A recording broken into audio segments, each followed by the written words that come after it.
kesempatan yang sangat luar biasa kita semua mendapatkan anugerah dari Allah Subhanahu wa taala bisa hormati tempat yang pernah Nabi Yunus, yang mana salah satu perjalanan beliau yang pernah kita dengar atau sering kita dengar, yakni sebelum beliau ditelan oleh ikan paus, beliau seolah-olah berputus asa akan langkah perjalanan hidupnya yang mana untuk berdakwah dalam suatu desa dan bertahun-tahun tidak diterima, dan karena Nabi Yunus tidak menerima kepastian Allah, ketetapan Allah, tidak sabar, akhirnya dengan Allah diingatkan dengan ditelan ikan paus, mengalami Lumatun Salas, kegelapan, berusaha menerima takdir Allah Subhanahu wa taala. Selain manusia itu mencari ridho Allah, dia harus berusaha ridho akan ketetapan Allah. Dirinya dijadikan apa, dirinya sebagai apa, kita harus belajar ridho. Dan yang paling luar biasa, hikmah yang kita terima dari Nabi Yunus, beliau mampu untuk introspeksi, koreksi kesalahan apa sehingga mengalami 3 kegelapan, dan akhirnya beliau teringat bahwasanya beliau tidak boleh putus asa akan ketetapan Allah untuk berjuang menyebarkan agamanya Allah. Dan akhirnya Yunus beristighfar seperti halnya yang kita sering ucapkan, la ilaha illa anta subhanaka inni kuntu minadz dzalimin. Mengalami satu kesalahan saja Nabi Yunus langsung beristighfar, berhari-hari bersujud di dalam perut ikan. Lah kita yang setiap hari berbuat dosa, mencetak dosa, tidak pernah beristighfar.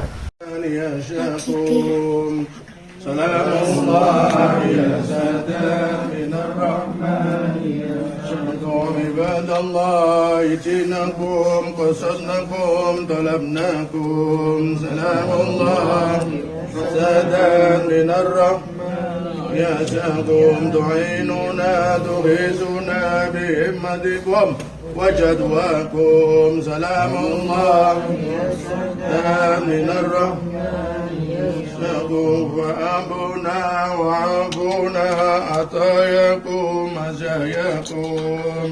الله يا سعدا من الرحمن يشهدكم على المختار شافينا ومنقذنا وإياكم. الله يا سعدا من الرحمن يشهدكم.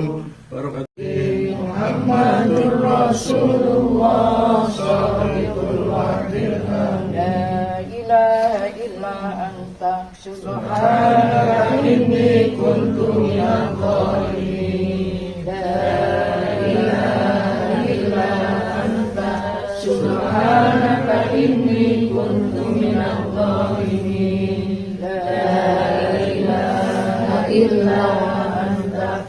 Bukan kuburan. Kalau makom itu petilasan. Jadi Nabi Yunus pernah tinggal di tempat ini selama 1 tahun, sehingga tempat ini dinamakan haul. Hal itu tempat, haul itu 1 tahun. So kembalinya setelah keluar daripada yang saya sampaikan tadi, dikeluarkan dari perut ikan paus, Nabi Yunus kembali ke desa yang namanya Nawahnani, itu di daerah Irak, dan meninggal di sana dan dikuburkan, jasadnya berada di sana. Namun setidak-tidaknya kita bisa hadir di makom ataupun di tempat ini. Nah, untuk selanjutnya nyuwun saestu Gusti tidak menambahkan tentang bagaimana kemudian fadilah Nabiullah Yunus dan bagaimana kita bisa meniru daripada Ishaq alaihi salam.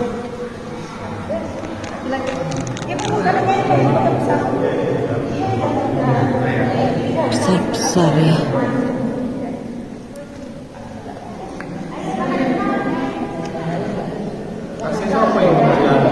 Nanti kita akan bisa melihat kuburan aslinya. Ini kayak semacam apa namanya, batu nisan. Nabi Ibrahim, ya. Bukan dan kuburan. Nabi Ibrahim kemudian punya Nabi siapa? Ismail. Ismail Ishak. kemudian Ishak. Heeh. Setelah Nabi Ishak punya anak yang sebelah sini nih.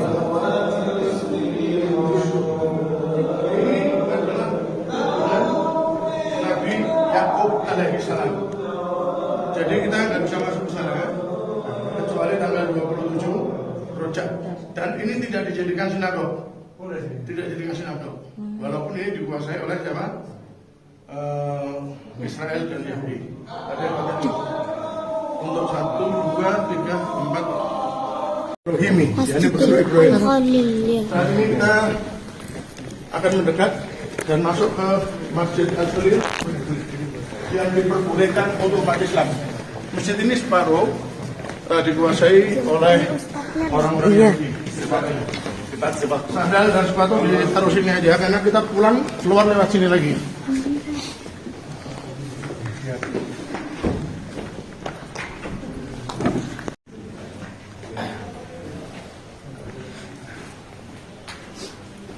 Dan makam Sayyidati Sarah radhiyallahu anha, kuburan Siti Sarah, istri Nabi Ibrahim yang pertama, ya.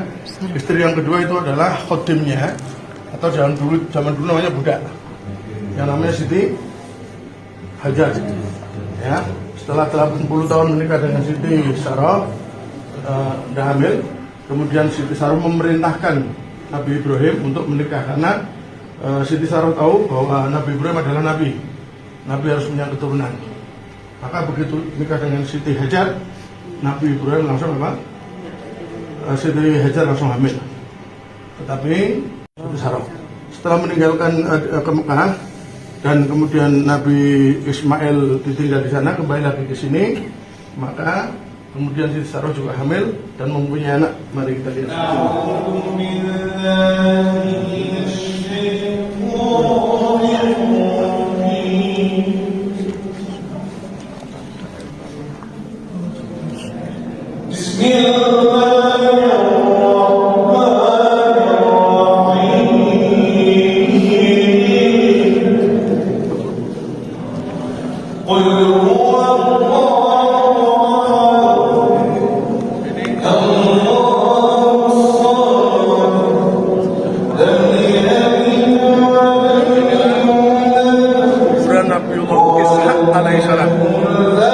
Setelah Nabi Ibrahim punya anak, Nabi Ismail dengan Siti apa?